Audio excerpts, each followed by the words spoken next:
On en vient au dossier politique de ce soir avec la scène politique qui s'ouvre aux hommes des médias, des arts et du sport. Constat fait pendant les élections locales du 13 octobre dernier. Kalou Bonaventure, John Chain Tsombo, pour ne citer que cela. Quand les hommes des médias, des arts et du sport goûtent à la politique, qu'est-ce que ça donne? Suivons le dossier politique de ce soir signé Alexis Ouedraogo.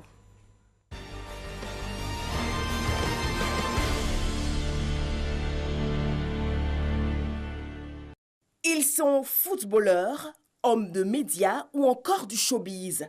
Un pédigré bien souvent tenu loin de la scène politique, mais depuis quelques années en Côte d'Ivoire, ils cassent les codes et s'imposent un peu plus avec leur vision et ambition. Je n'ai pratiquement pas fait de campagne. Je suis allé que pendant 5 jours pour dire à mes frères, je n'ai pas d'argent pour vous faire des t-shirts, mais j'ai un carnet d'adresse. Le journaliste, il embrasse tout, il voit tout, il touche à tout et il doit prendre ce qui est produit dans chaque domaine pour en faire quelque chose. Nous allons essayer de faire autrement que ce que les autres ont déjà fait jusqu'ici et donc de nous mettre résolument au service de la communauté. Il est sans doute l'un des footballeurs ivoiriens les plus doués de sa génération. Bonaventure Kalou, 40 ans, est le tout nouveau maire de Vavois. Alors que peu s'y attendent, Kalou va prendre les rênes d'une ville de 400 000 habitants.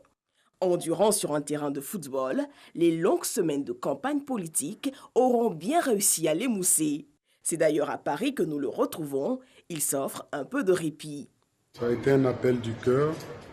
Je pense que quand on est originaire d'une ville et qu'on peut, par rapport à ses relations qu'on a pu tisser tout au long de sa carrière, aider cette ville-là, on ne s'en prive pas. Alors que son aventure politique démarre, Kalou chérit une ferme volonté, celle d'améliorer les conditions de vie de ses populations. Retour à Abidjan, où nous retrouvons Denis Casion, patron de presse, mais aussi président du conseil d'administration de la Poste de Côte d'Ivoire. Casion rempile pour un second mandat à la tête de la mairie de Tout-le-Pleu dans l'ouest du pays. J'ai pour modèle le ministre Auguste Séverin Miremont, qui a été ministre de la communication sous le président Houphouët-Boigny et qui a été maire de Benoué. Et tous les week-ends, quand on était jeune journaliste, on entendait dire que tous les journalistes partaient en pèlerinage à Benoué. Et une fois, je l'ai accompagné, j'ai compris que par ce métier, à travers donc, le carnet d'adresse, on peut servir ses parents, on peut faire beaucoup en mettant donc à la disposition donc, de ses parents tous ceux que nous connaissons avec donc, des partenariats qu'ils peuvent signer. Avec son carnet d'adresses consolidé aux 4 coins du monde, Casion compte bien faire de Tout-le-Pleu une destination de choix. Le plus important, ce n'est pas le budget qu'on vous donne, c'est vous-même, votre créativité, les contacts que vous avez. C'est cela qui peut vous faire avancer. C'est cela qui peut vous faire réaliser vos promesses de campagne. Aujourd'hui, quand vous dites Tout-le-Pleu, le réflexe est de dire, bon, Tout-le-Pleu c'est à l'ouest, c'est après Guiglo. Donc là aussi, nous avons sorti Tout-le-Pleu de l'anonymat parce qu'il faut d'abord qu'une ville soit connue pour que même les partenaires y viennent. Il faut qu'ils y trouvent même un intérêt. À l'exercice, Assalé Tiemoko, maire de Tia-Salé fraîchement élu, mais aussi patron du Canard, l'éléphant déchaîné, veut imposer sa marque à la gestion de sa localité. Les enfants qui ont moins de 18 ans dans ma commune n'iront plus jamais dans les boîtes de nuit ni dans les machis. Ça, moi, je vais l'appliquer. Voilà. Tant qu'on n'a pas 18 ans dans ma commune, on ne va pas dans un machi pour aller boire. Ça ne se fera pas. Voilà. Ça va? Longtemps sous les feux des projecteurs, John Chain, son beau producteur et manager d'artistes, est encore timide dans ses habits de maire. Je ne suis pas encore habitué à ce nom, mais enfin, on va essayer. Bien avant de se jeter dans l'arène politique, il a initié des actes importants dans sa commune, tels que la mise en place de forages dans plusieurs villages. À Gbaou, qui est mon village, j'ai réussi à faire cotiser le village.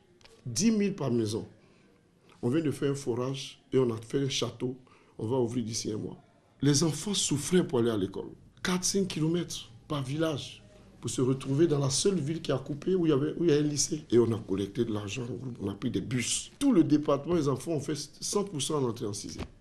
Juste parce que les enfants voulaient monter aussi dans les bus. Vous voyez que pour un seul bus, ça stimule toute une région et ça permet aux gens de rêver. Et ça m'a un peu touché. Je me suis dit, je peux accentuer, je peux faire plus. Et l'homme voit grand pour accouper. Pourquoi ne pas en faire le prochain Hollywood ivoirien? Tous mes films, désormais, je vais délocaliser. On va tourner tout ça à couper. Voilà. Il faut que les gens apprennent. Bientôt, je lance un film en entier et je lance ça à partir du chemin. Aujourd'hui, c'est mes relations personnelles que j'ai exploitées jusque-là. Mais avec ce petit plus, je peux faire beaucoup de choses. Dans ce tableau d'ambition et de projet, des inquiétudes pour ces hommes sortis d'un autre moule. Quand vous êtes journaliste, vous avez peur d'être critiqué. Donc, c'est de faire pour ne pas être critiqué. Ou alors pour être critiqué le moins. Donc, il faut bien faire. Si les choses ne sont pas bien faites, quand vous-même vous avez l'habitude de critiquer, mais vous serez critiqué. Pour le patron de l'éléphant déchaîné, c'est plutôt là la chance de marquer la différence. Mon statut de journaliste d'investigation et de patron d'un journal qui travaille sur la gouvernance est quelque chose d'assez important pour moi. Ce qui va faire ça va être une sorte de bouclier, une sorte de protection pour mon mandat en tant que maire de Salé. De faire en sorte que tout ce qui appartient à la communauté soit utilisé pour le bien-être de la communauté. C'est un peu ça que nous voulons expérimenter à Salé là-bas.